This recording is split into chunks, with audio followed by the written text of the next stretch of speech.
नमस्कार दोस्तों, स्वागत है आपका अलोका एजुकेशन के ऑनलाइन चैनल में। आज हम लोग बात करते हैं SBI state bank of India PO के ऑनलाइन फॉर्म के बारे में हम लोग आज जानते हैं। आइए देखते हैं। सबसे पहले ये जानना है कि स्टेट बैंक ऑफ इंडिया की वैकेंसी है और किस पोस्ट के लिए है, तो पीओ के लिए। पीओ का मतलब प्रोबेशनरी ऑफिसर का ये फॉर्म है। तो इसमें क्वालिफिकेशन ग्रेजुएशन ही मांगता है, तो ग्रेजुएशन से ही आप पीओ बन सकते हैं। पीओ मतलब एक प्रोबेशनरी ऑफिसर होता है, ऑफिसर आप बन सकते हैं। ये आपकी वेबसाइट है। इस वेबसाइट पे आप जैसे ही लिंक ये वाला डालेंगे ये अपने यूआरएल में, या तो आप जैसे ही, अगर आपको यहाँ से नहीं आता तो गूगल में सर्च कर लीजिए एसबीआई पीओ ऑनलाइन एप्लीकेशन या ऑनलाइन फॉर्म। तो यहाँ से आपको अप्लाई करके आप आगे बढ़ सकते हैं। या तो आपको जैसे पता होगा सरकार रिजल्ट या रोजगार रिजल्ट है, इस तरह से कई ठो हैं जो कि एक जगह इकट्ठा कर देते हैं, आपको लिंक देते थे, बस आपको क्लिक ही करना रहता है। वहाँ से भी जाके आप इस फॉर्म को भर सकते हैं। तो इसमें जैसे आपको दिख रहा होगा कि ये वेबसाइट है, यहाँ पे जाके आपको क्लिक करेंगे, ये वाला पेज खुल जाएगा। यहाँ से न्यू रजिस्ट्रेशन करना है, यहाँ से न्यू जैसे ही क्लिक करेंगे न्यू रजिस्ट्रेशन आ जाएगा। उसके बाद जब पूरा फॉर्म भर लेंगे उसके बाद आपको प्रिंट आउट लेने के लिए यहाँ से आपको रजिस्ट्रेशन आईडी और पासवर्ड डालना होगा और एक कैप्चा कोड डाल के सबमिट करना होगा। जैसा कि आईडी पासवर्ड आपको शो भी करता है, जैसे आप रजिस्ट्रेशन करते हैं पहला स्टेप, वैसे तुरंत शो करता है आईडी पासवर्ड है, उसको नोट कर लीजिए। या तो आपके मोबाइल पे या ईमेल आईडी पे आ जाता है, तो वहाँ से भी आप इसको फिल कर सकते हैं। आइए हम लोग बात करते हैं कि ये फॉर्म कब से भरना है। तो 14/11 से और 4/12 तक ये फॉर्म भरा जाएगा। मतलब 14 नवंबर से ये फॉर्म शुरू हो गया है और 4 दिसंबर तक चलेगा। अब हम लोग बात करते हैं वही डेट की, थोड़ा सा डिटेल में बात कर लेते हैं। जैसे हमने बताया 14/11 से 4/12 तक फॉर्म भी भरा जाएगा, फीस भी जमा होगा। 3rd वीक दिसंबर में इसका एडमिट कार्ड आ जाएगा और 31 दिसंबर और 2, 4, 5 जनवरी को इसका प्री का एग्ज़ाम होना है।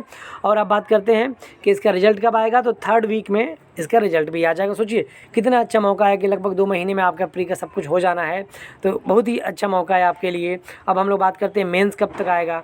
मेंस का कॉल लेटर, क्योंकि इसमें प्री भी होता है, मेंस भी होता है, इंटरव्यू भी होता है। तो मेंस के लिए 3rd week of January 2021 onward 3rd week में आपका इसका एडमिट कार्ड आ जाना है मेंस के लिए। और 29 जनवरी को मेंस का एग्ज़ाम होना है। 3rd या 4th वीक ऑफ फरवरी में इसका रिजल्ट आ जाएगा। उसके लिए फेज़ 3rd के लिए कॉल लेटर इंटरव्यू के लिए 3rd या 4th वीक में जैसे इसका रिजल्ट आएगा तुरंत इसका एडमिट कार्ड भी जारी कर दिया जाएगा। फरवरी और मार्च में इसका जो आपका इंटरव्यू होना है वो हो जाएगा और इसके लास्ट वीक ऑफ मार्च में आपका ये पूरा फाइनल रिजल्ट आ जाएगा। मतलब सोचिए कि 4-5 महीने में, मार्च मतलब ये नवंबर चल रहा है, नवंबर मतलब दिसंबर, जनवरी, फरवरी, मार्च, मतलब 4-5 महीने में आपका पूरा प्रोसेस हो गया, आपको पीओ बना दिया जाएगा। सोचिए आपको ऑफिसर बना दिया जाएगा 5 महीने के अंदर ही। तो आप क्यों ना पढ़ लीजिए, क्यों ना मेहनत कर लीजिए, 5 महीने में आप पीओ बन जाए। सैलरी भी आपको अच्छी खासी मिलती रहेगी। और इसमें ये प्री एग्ज़ाम ट्रेनिंग होता है, मतलब उनके लिए जो इसमें देखिए लिखा हुआ है माइनॉरिटी और SC/ST के लिए प्री एग्ज़ाम ट्रेनिंग होती है। मतलब आपको 1 हफ्ते की ट्रेनिंग होती है। इसमें आपको बताया जाता है कि कैसे आपको एग्ज़ाम देना है, क्या करना है, किस तरह के क्वेश्चन आएंगे।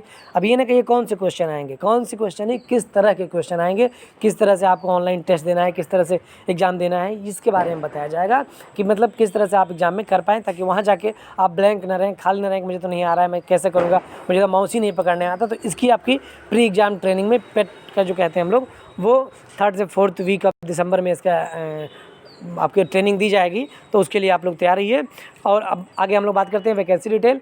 वैकेंसी जैसे देखिए हम लोग देखिए SC में 300 वैकेंसी है और टोटल ST वाले में 150 है, OBC के लिए 540 है, EWS के लिए 200 है, जनरल के लिए 810 है। टोटल जो है 2000 वैकेंसी आई है। बहुत ही अच्छी बात है, 2000 वैकेंसी बहुत होती है। 2000 वैकेंसी, अगर सोचिए आपको पीओ बन रहे हैं 2000 वैकेंसी, वैसे आप लोग अगर कोई और छोटे भी एग्ज़ाम देते होंगे तो कम ही पोस्ट रहती है। यहाँ तो 2000 पीओ के लिए बना दिया गया है, आपको पीओ बना दिया जाएगा, तो बहुत अच्छी बात है। अब हम लोग देखते हैं एलिजिबिलिटी क्राइटेरिया। तो इसमें बहुत कुछ नहीं है।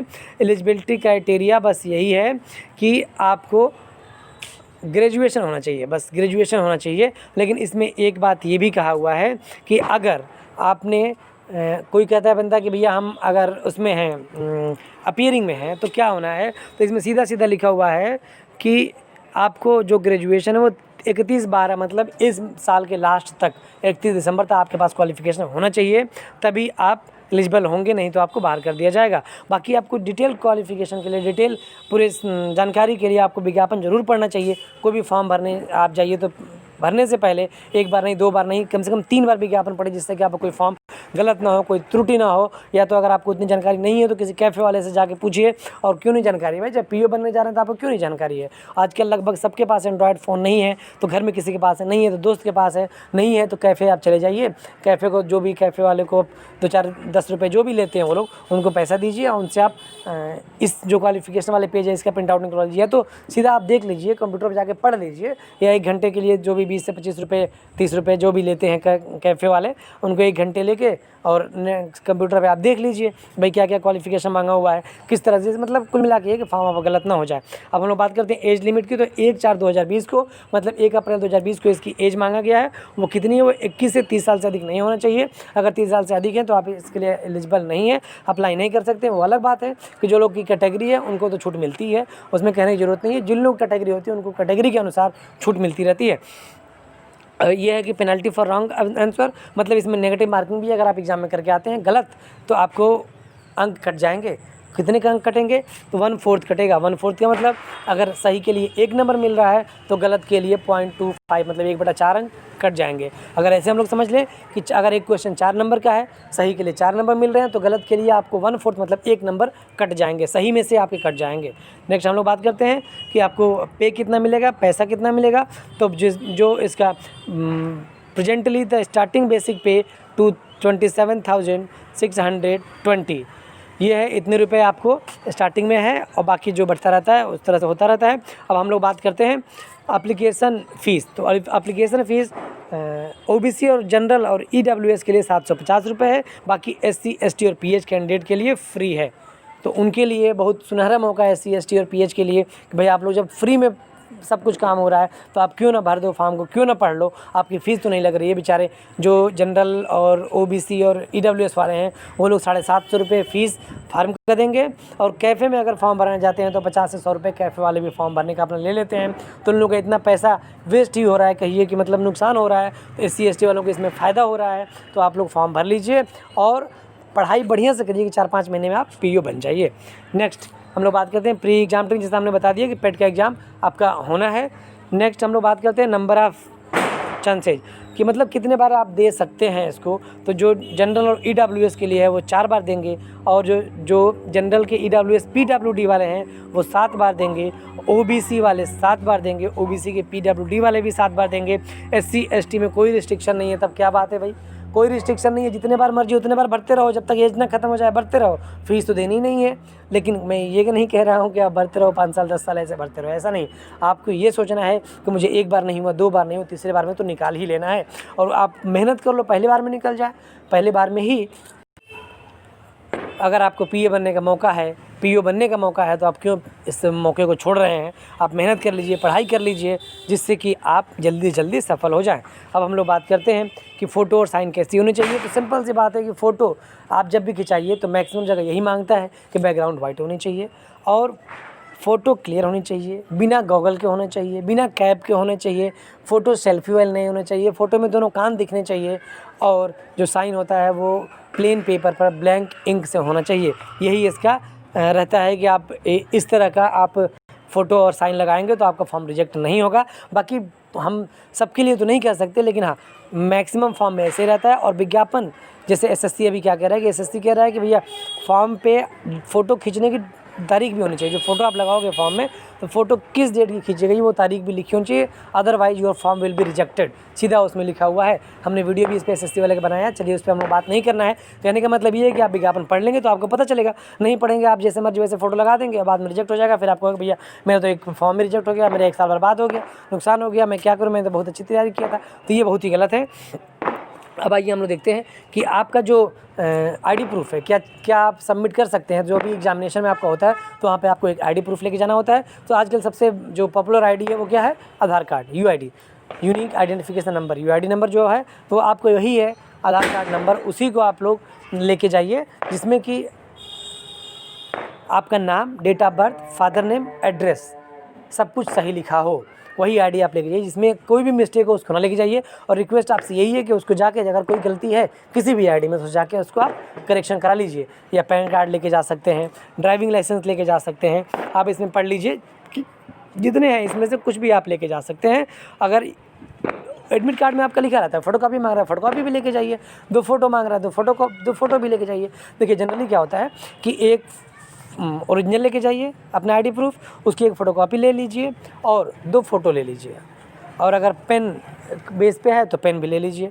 ये ज़रूरत पड़ती है आपके एग्जामिनेशन हॉल में, तो ये सबके लिए कॉमन है। बाकी आप एडमिट कार्ड जब निकालते हैं उस पर लिखा रहता है, पूरा का पूरा इंस्ट्रक्शन रहता है। बाकी लोग क्या कहते हैं, भैया बस पहला पेज हमको निकलवाना है, 2-3 पेज का हम इंस्ट्रक्शन क्या करेंगे। तो सही बात है, क्या करेंगे तो ठीक है, कोई ज़रूरत नहीं होती है उसकी, बट आपको पढ़ना पड़ेगा, पढ़ना होना चाहिए, आपको पढ़ना ज़रूर चाहिए कि भाई हमें पढ़ना है कि क्या इंस्ट्रक्शन में लिखा है, इंस्ट्रक्शन में क्या लिखा है, क्या लेके जाना है, क्या लेके नहीं जाना है। इंस्ट्रक्शन का मतलब ही क्या होता है, निर्देश आपको दिया गया है कि आपने क्या करना है, क्या नहीं करना है, क्या लेके जाना है, क्या उसमें डिमांड है, कैसे करना है, ये सब कुछ आपके इंस्ट्रक्शन में लिखा होता है।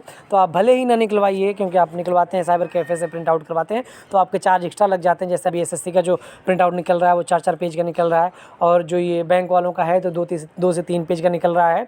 कोरोना का भी एक ठो उसमें डिक्लेरेशन फॉर्म भी निकल रहा है। तो इन सबको अगर आप नहीं निकलवाना है, जो ज़रूरी हो तो निकलवाते ही हैं, जो ज़रूरी नहीं है उसको इंस्ट्रक्शन लिखा हुआ है तो उसको ना निकलवाना हो तो ना निकलवाए, लेकिन उसको इंस्ट्रक्शन पढ़ लीजिए जिससे कि आपको कोई प्रॉब्लम ना हो सके। आइए हम लोग बात करते हैं बायोमेट्रिक वेरिफिकेशन। बायोमेट्रिक का मतलब कि आपका उंगली का निशान लेकर के आपको वेरिफिकेशन किया जाएगा, जिससे कि जो भी ये फर्जीवाड़ा हो रहा है, जो फर्जी लोग हैं उनको रोकने के लिए किया जा रहा है। नेक्स्ट हम लोग बात करते हैं कि जो भी आप लोग के ये फॉर्म है उसको आप लोग भर लीजिए, और जितना जल्दी हो सके तैयारी शुरू कर दीजिए। जितने जल्दी पहले तो फॉर्म भर लीजिए, लास्ट डेट का वेट ना करिए कि भाई चलो बहुत दिन है, 14 तारीख तक है, 14 दिसंबर तक है, क्या करना है, भरेंगे ना, क्या प्रॉब्लम है। तो ऐसा नहीं करना है। किस डेट तक है ये आपको पहले ही बता चुके हैं। जब तक भी फॉर्म के लास्ट डेट है उसका लास्ट डेट का वेट ना करिए, नहीं तो हो सकता है लास्ट डेट में वेट करते करते आपको साइट ना चले तो अगले साल का वेट करना पड़े। ऐसा नहीं होना चाहिए। आप फॉर्म जब आए उसको ध्यान दीजिए और जितना जल्दी हो सके जाके फॉर्म भर लीजिए, और सही भरिए, सही कैफ़े से जाके भरवाइए। जिनको नॉलेज हो आप खुद से फॉर्म भर के गलती ना करिए, ना गलती कराइए, क्योंकि अगर गलती हो जाती है तो एक बार अगर ये गलती हो गई तो हो सके फीस आप भी कट जाए तो प्रॉब्लम हो जाएगी। कभी कभी ऐसा होता है बच्चे फॉर्म अपना भरते हैं, फॉर्म फ़ोटो की जगह पर साइन की जगह फ़ोटो लग जाता है, तो इस तरह गलतियाँ हो जाती है। फॉर्म गलत, फ़ोटो गलत लग जाती है, या फॉर्म में कुछ एजुकेशन क्वालिफिकेशन भरना है, कुछ और भरना है, ग्रेजुएशन का भर दिए, पीजी का भरना है, ग्रेजुएशन का भर दिए, इस तरह से प्रॉब्लम हो जाती है। तो अगर आपको जानकारी नहीं है तो आप लोग जाके किसी कैफ़े में फॉर्म को भरवाइए।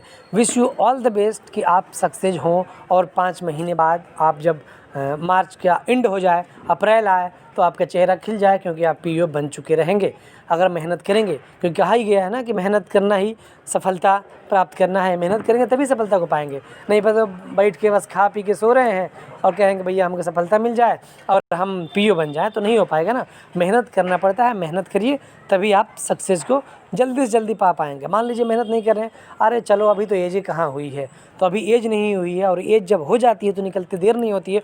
उनसे पूछिए जो SSC के फॉर्म नहीं भर पा रहे हैं, 30 साल के हो गए हैं, जो बैंक PO का फॉर्म नहीं भर पा रहे हैं, 30 साल के हो गए हैं, और अभी तक नौकरी नहीं मिल पा रही है। घर वाले प्रेशर दे रहे हैं, कितने दिन पढ़ाएं आपको, आप खुद से नौकरी कहीं से खोजो, प्राइवेट नौकरी करो, कुछ और करो। हमारे पास इतना पैसा नहीं है, क्योंकि घर की स्थिति सबकी सही नहीं है कि आपको 30 साल पढ़ाने के बाद अभी और पढ़ाएं।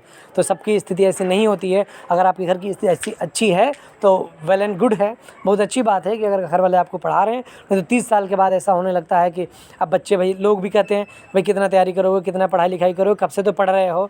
तो सक्सेस कोई बता के नहीं आती कि हाँ भाई आने वाले, की मेहनत करने से सक्सेस आती है, ये तो ज़रूर है। आप पढ़ेंगे तभी तो आएगा। किसी भी IAS PCS का स्टोरी आप उठा के देख लीजिए, वो कहता है कि भाई हम लोग 8 से 10 घंटे पढ़ते थे, 6 से 10 घंटे, 12 घंटे पढ़ते थे। वो लोग पढ़ाई अपना करते थे। क्यों पढ़ते हैं इतना? आप देखिए, जो भी जब भी रिजल्ट आता है PCS का, हर साल PCS आता है, तो उसमें ये दिखाया जाता है। वो लोग बताते हैं कि मैं 8 घंटे पढ़ता था, मैं 8 घंटे पढ़ती थी, 6 घंटे पढ़ती थी, मेरे बच्चे हैं फिर भी मैं पढ़ता था या पढ़ती थी। जो भी हैं, लेडीज़ हैं, जेंट्स हैं, तो वो लोग भी सक्सेस हो पाते हैं।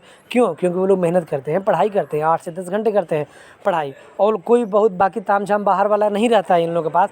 बाकी तामझाम का मतलब ये है, पता चले कि भाई रोज़ शादी पार्टी हो रही है आपकी, रोज़ बर्थडे पार्टी हो रही है, रोज़ जाके आप कहीं पिकनिक ही मना रहे हो, रोज़ आपका टूर ही हो रहा है, रोज़ आप घर ही चले जा रहे हो जहाँ भी आप रह के पढ़ते हो। जैसे मान लीजिए प्रयागराज में रहते हो, पटना में रहते हो, दिल्ली में रहते हो, तुरंत कोई काम हुआ घर चले गए, हर हफ्ते घर जा रहे हो, हर 10 दिन पे घर जा रहे हो, हर 2 महीने पे, 1 महीने पे घर जा रहे हो। इतना जल्दी नहीं, कभी कभी आपको, जब आप तैयारी करने आए हो, पढ़ने आए हो, तो पढ़ लो। फिर एक बार जब नौकरी मिल जाएगी उसके बाद फिर जहाँ घूमना होगा वहाँ घूमना।